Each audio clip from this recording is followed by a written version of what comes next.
Allah Azza wa Jalla mentions in this hadith something that is very, very beautiful. Say, "Oh my servants, all of you lack guidance. All of you are misguided, except for those who I have guided. So seek guidance from me and I shall guide you." So, a person who never had the guidance from Allah subhanahu wa ta'ala is a misguided person.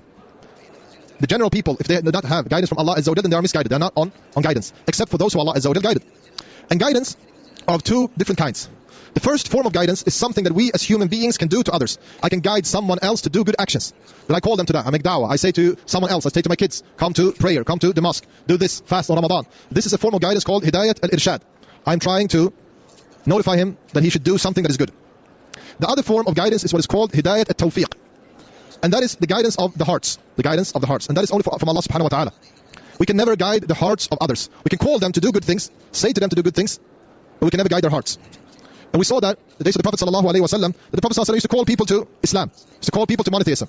And many people were not guided, would not listen to the Prophet sallallahu alaihi wasallam, to his message, even though he tried to guide them through hidayat al-irshad. So that form of guidance is from Allah subhanahu wa ta'ala. And it's usually based on different reasons. Like people are being humble. If you're humble, you want the truth, you seek the truth, like it's mentioned in this hadith. فَاسْتَهْدُونِ أَهْدِكُمْ. You seek the truth from Allah subhanahu wa ta'ala. You raise your hands to Allah Azza wa Jal. You say, "Oh Allah, guide me," then Allah Azza wa Jal will guide you.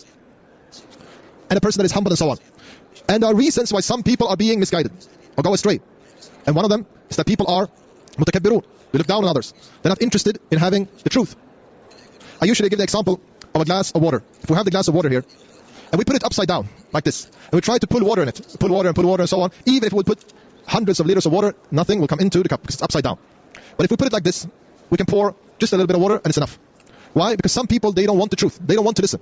Not interested in the truth. And we can see that today, some atheists, they are scientists, and they see all of the signs in the creation of Allah subhanahu wa ta'ala. They see the signs inside of themselves through their research and so on.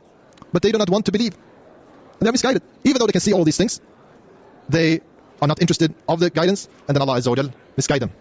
So that's why it's so important that we seek guidance from Allah subhanahu wa ta'ala. And one of the greatest form of dua we can make to Allah subhanahu wa ta'ala to seek guidance from Allah, so we say every single day, Ihdina as-sirata al-mustaqim, guide us to the straight path. And many of the scholars, they mention that this is the most important supplication and dua that we can ever make, to ask Allah Azza wa Jal to be guided to the straight path. And we need Allah Azza wa Jal's guidance in every single year, every single month, every single week, every single day, every single hour, all of the time. We need the guidance of Allah subhanahu wa ta'ala to do good deeds and to worship Allah subhanahu wa ta'ala. And then Allah Azza wa Jal say, "Oh my servants, you're all hungry except whom I feed."